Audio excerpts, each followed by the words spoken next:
More than 600 SABC employees were affected during the retrenchments in 2021 under the previous board.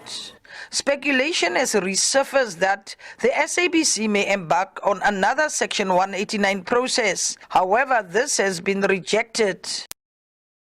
I can categorically state that the board has never engaged on such conversations, and we do not believe that given the progress that we have made in the last call it 15 months or so in offices, this board working with management and all the staff members of the SABC, we are in a situation where we can talk about retrenchments, business rescue. We are not there.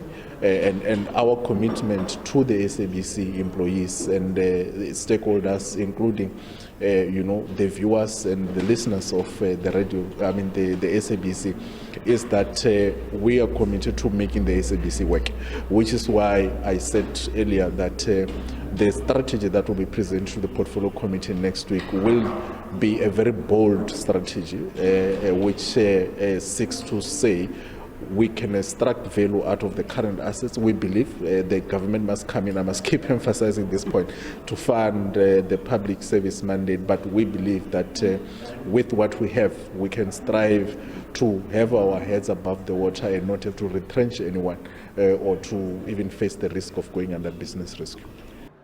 On the issue of TV license collection, the SABC was owed more than 50 billion rand in outstanding license fees by last year. Those who are not paying include some businesses and some government institutions. Ramukumba says he has registered his concern with the Minister of Communications and Digital Technologies. And while the SABC bill seeks to create a new funding model for the corporation, the current TV license regime remains in place. The TV license regime remains a critical funding component in the SABC broader funding model. So that's why you would note that we continue to appoint companies to be debt collectors to assist us in pursuing those that owe us from the TV license regime. Interestingly, you are mentioning the question of government departments also who don't pay. I wrote a letter to the new minister about maybe 3 weeks ago or so, where I was really pleading with him to say that can he engage his colleagues in cabinet to ensure that they can let government lead by example and engage their respective departments so that they can be able to pay.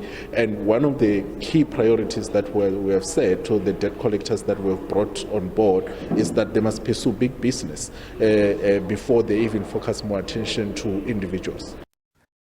Also touched on the SABC's commitment to honor the remainder of last year's outstanding wage agreement. Our position remains that end of September we would have gone at least halfway through the new financial year.